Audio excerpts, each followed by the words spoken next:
नमस्कार, आप देख रहे हैं हल्ला बोल टीवी। मैं हूं सुशील कुमार सिंह। पूर्णिया से निर्दलीय सांसद पप्पू यादव और मोकामा से विधायक अनंत सिंह भिड़ गए हैं। इस बीच विधायक अनंत सिंह ने पप्पू यादव से पूछा है कि बताएं आपकी पत्नी कैसे एमपी बनी और कुछ क्या कहा है।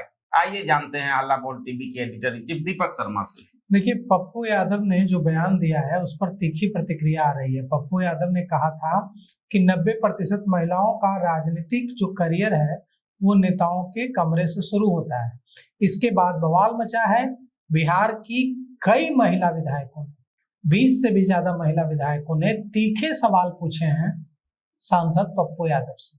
महिला आयोग ने नोटिस भेजा है और सांसद पप्पू यादव ने कहा है कि महिला आयोग ने उन्हें जो नोटिस भेजा है उसे फाड़कर उन्होंने रद्दी की टोकरी में कूड़ेदान में फेंक दिया है। अब इस विवाद में मोकामा के बाहुबली विधायक अनंत सिंह की एंट्री हुई है। अनंत सिंह ने पप्पू यादव से तीखे सवाल पूछ दिए हैं और इस मुद्दे को और गरमा दिया है। अनंत सिंह ने कहा है कि पप्पू यादव बताएं उनकी पत्नी कैसे एमपी बनी। अनंत सिंह ने कहा है कि पागल हो गए हैं पप्पू यादव। अनंत सिंह ने क्या कुछ कहा है हम आपको बताते हैं, लेकिन इससे पहले हम आपको यह बताते हैं कि पप्पू यादव ने क्या कहा। पप्पू यादव ने कहा कि बिना नेताओं के कमरे में गए महिलाओं की राजनीतिक का जो करियर है वो आगे नहीं बढ़ता है, पॉलिटिक्स में एंट्री नहीं होती है। पप्पू यादव ने बुधवार को प्रेस कॉन्फ्रेंस करके कहा कि मैंने कुछ नहीं गलत कहा है।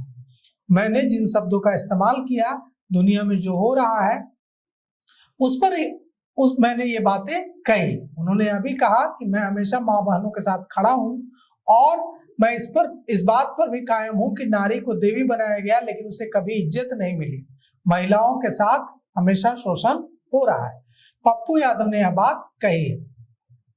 यह भी कहा है कि मैंने महिला आयोग की नोटिस को रद्दी की टोकरी में फेंक दिया है।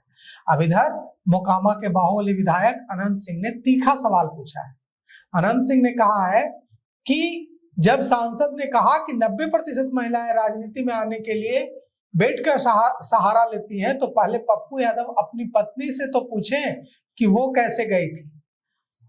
मंगलवार को पप्पू यादव ने लाइव आकर कहा था कि महिलाओं को राजनीति में आने के लिए शोषण से गुजरना पड़ता है और इसके बाद बवाल मच गया है।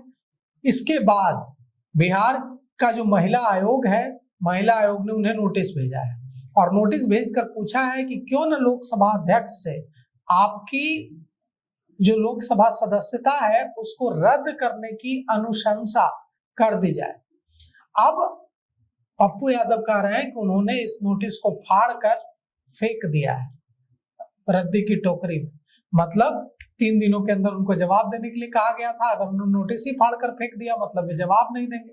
अगर वे जवाब नहीं देंगे तो महिला आयोग को अधिकार है कि महिला आयोग इस मामले में एफआईआर करने के लिए पुलिस को कह सकती है। आयोग के पास कई तरह की शक्तियां हैं जिनका इस्तेमाल आयोग कमीशन कर सकता है। महिला आयोग पुलिस को एफआईआर करने के लिए कह सकती है पप्पू यादव के खिलाफ। महिला आयोग यह भी कह सकता है, जो उसने महिला आयोग ने अपने पत्र में जिसका जिक्र किया है कि महिला आयोग एक चिट्ठी लिखे लोकसभा अध्यक्ष को और इस मामले में लोकसभा अध्यक्ष से संज्ञान लेने का अनुरोध करें। महिला आयोग ने कहा है कि अनुरोध करेंगे कि पूर्णिया सांसद पप्पू यादव की सदस्यता रद्द करने की कार्यवाही शुरू की जाए। लोकसभा अध्यक्ष के पास असीमित शक्तियां होती हैं। लोकसभा अध्यक्ष चाहें तो महिला आयोग की रिपोर्ट के आधार पर वरिष्ठ सांसदों की एक कमेटी बना सकते हैं और वो कमेटी इस पूरे मामले की जांच कर उन्हें रिपोर्ट दे सकती है और अगर उसमें उन्हें लगता है कि जो बयान है वो एक सांसद की मर्यादा के अनुकूल नहीं है तो वो कार्यवाही शुरू कर सकते हैं और सदस्यता रद्द करने का आदेश भी दे सकते हैं। लोकसभा अध्यक्ष के पास संविधान प्रदत्त बेहद ताकतवर शक्तियां हैं। तो अब देखिए इस मामले में क्या कुछ होता है। तो सबसे बड़ी बात कि पप्पू यादव जो पूर्णिया से सांसद हैं, उनका विरोध बढ़ता जा रहा है। पहले महिला आयोग ने, फिर महिला विधायकों ने, अब अनंत सिंह ने उनसे तीखे सवाल पूछे हैं। अब उनके विरोध में सड़क पर उतरने की भी तैयारी हो रही है। देखना है क्या होता है आगे, लेकिन उनके इस बयान की तो भर्त्सना हर जगह हो रही है। तो इस पेशकश में अभी तक इतना ही। देखते रहिए हल्ला बोल टीवी। धन्यवाद।